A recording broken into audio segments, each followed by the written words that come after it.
Welcome to this explainer. Today, we're diving into something that is literally the silent and honestly totally overlooked foundation of high-level leadership and creative strength. We are talking about emotional stability. Listen, if you're an entrepreneur, a creative, or a leader operating in a really high-pressure environment, you already know that managing the actual business, that's really only half the battle. The other half is managing yourself. So today, we're going to treat your internal state just like a measurable, optimizable system. Let's jump right into it. Okay, really quickly, here's our roadmap for today. First, we'll redefine this misunderstood superpower. Second, we'll look at why chaos drains your leadership. Third, creating space for innovation.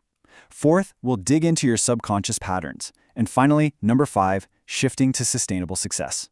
Basically, we're going to figure out how optimizing your internal operating system directly impacts your strategic choices. All right, Section 1, the misunderstood strategic superpower. To kick things off, we really need to completely reframe what emotional stability actually means for hard-driving folks like us. Okay, look at this definition. The absolute crucial point here is that true stability is not about ignoring your high-pressure environment, right? It's not about slapping on a fake smile and pretending everything is just fine when your supply chain suddenly breaks down or your biggest client walks out the door. Instead, it's the ability to stay internally grounded while moving right through that uncertainty, the pressure, and hey, even the success. It's your internal anchor. You know, there is this massive misconception out there that strong leaders are just emotionally numb, or they're entirely detached, or they have this endless, almost toxic positivity. That is 100% a myth. The reality is true emotional resilience. It's about fully experiencing the reality of a situation without letting it consume you. You feel the pressure, absolutely, but you don't let the pressure steer the ship. Moving right along to Section 2, why chaos drains leadership. Let's talk about what happens when you lose that anchor. Take a look at these symptoms of nervous system overwhelm. You might actually recognize a few of these in yourself right now. Things like overthinking super simple choices, snapping at your team over minor setbacks, or just sitting at your desk struggling to concentrate on deep work. Consider this a diagnostic checklist. If any of this sounds familiar, your energy is actively being siphoned away from strategic thinking. You're just using it all up trying to manage your own internal tension. And honestly, that is the fast track to critical project burnout. Because here's the science behind it. From a psychological perspective, your brain literally performs differently under chronic emotional stress. When your nervous system gets trapped in survival mode, your mind becomes reactive instead of expansive. You basically stop playing to win, and you start playing not to lose. So your long-term thinking and your creative output, they don't just hit the pause button, they actively decline. All right, Section 3, creating space for innovation. If instability drains your energy, let's flip the script. Let's look at the solution and see how finding internal calm actually creates the ROI you need for true innovation. The greatest benefit of stability isn't just feeling peaceful or zen, it is simply space. Just pausing right here allows you to consciously respond instead of impulsively reacting. So, think of this as your very first daily habit for nervous system regulation, intentionally creating a micro pause between a trigger, like say a wildly stressful email, and your reaction to it. That little bit of space, that is exactly where your leadership lives. That space also sits right smack in between fear and decision. It's the gap where the really heavy, complex decisions of leadership transform from panicked, knee-jerk reactions into clear, logical, strategic choices. Finally, it creates space between doubt and action. And as an entrepreneur, finding this specific space is what allows you to execute consistently, day in and day out, without collapsing into self-doubt. You can still feel the doubt, because remember, we aren't suppressing our emotions here, but you can step right into that space and take decisive action anyway. Which brings us to our fundamental responsibility as leaders. I love this quote. Creativity does not flourish in constant internal chaos. Your team's best, most creative work requires profound psychological safety. And guess what? That safety starts directly with your own internal environment.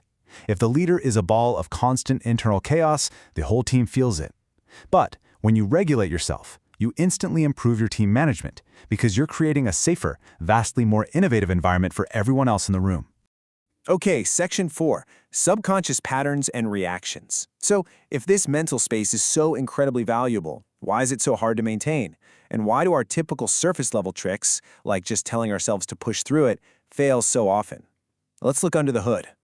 A lot of leaders totally confuse stability with repression. But suppressing your emotions, just burying them down deep to maintain a tough facade. That leads directly to intense mental fatigue. Those unexpressed emotions don't just magically vanish. They actually morph into the exact anxiety and procrastination that is slowing down your business. Processing, on the other hand, is our second crucial daily habit. It means allowing yourself to genuinely experience the emotion, acknowledge it's there, and let it pass without getting trapped inside it. If we treat your emotional energy like a business ledger, the cause and effect becomes super clear. You've got these subconscious roots, things like fear-based conditioning or chronic stress patterns, and those directly manifest as surface symptoms. So that irritability that's damaging your team's momentum, it's highly likely rooted in internalized criticism or chronic stress. You literally have to address the root if you want to clear the symptom. Let's bring it home with Section 5, Shifting to Sustainable Success. Let's talk about the tangible payoff you get when you stop fighting your own nervous system. When you actually build this foundation, the changes are incredibly practical. You get way clearer thinking under pressure. Your emotional exhaustion plummets, which actively prevents burnout. Your relationships and team management improve almost overnight because you aren't projecting all your stress onto your staff anymore.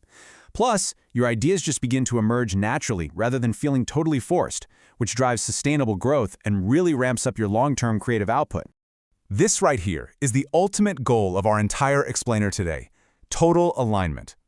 Externally, to your board, to your team, and to your clients, this stability looks like immense productivity and unwavering confidence. But internally, it just feels like steadiness. It's this really quiet, powerful sense that you are no longer fighting yourself every minute of the day.